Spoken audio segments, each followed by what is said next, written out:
what's your name? Raya. I'm Raya. And you're not made of stone, which means... It worked! We did it! You hear that, Pengu?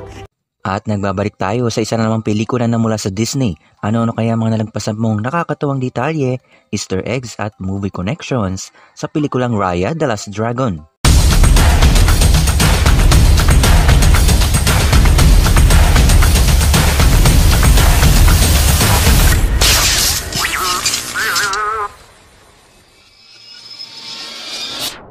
Before we begin, you can comment down below to join in my custom shoutout.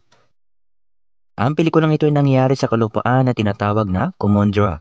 Heart, tail, spine, talon at fang. Ngayon si Raya ay nasa misyon upang hanapin ang huling dragon na si Sisu upang pag-isahin muli ang kanilang kalupaan.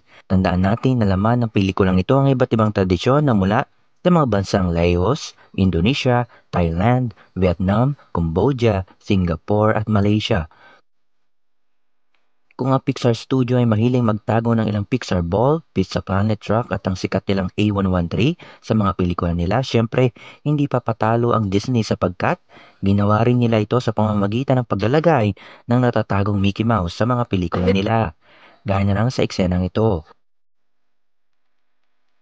At ang eksenang ito ay halos tila hango mula sa pelikulang Mulan. At ang isa pang eksena ay halos kamukha na nangyari sa pelikulang King Kong noong 1993. Alam niyo bang lumabas din dito ang alagang manok ni Moana na si Heihei?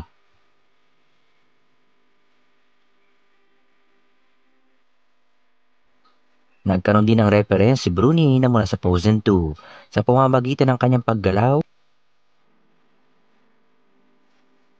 Alam niyo bang ang alaga ni Raya na tuktok ay hango sa mga sasakyan na matatagpuan natin sa ilang bansa sa Southeast Asia?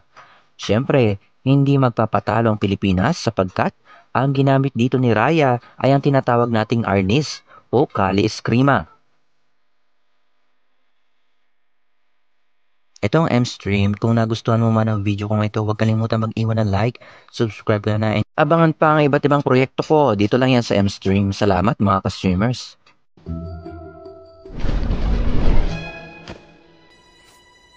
What? Why are you looking at me like that?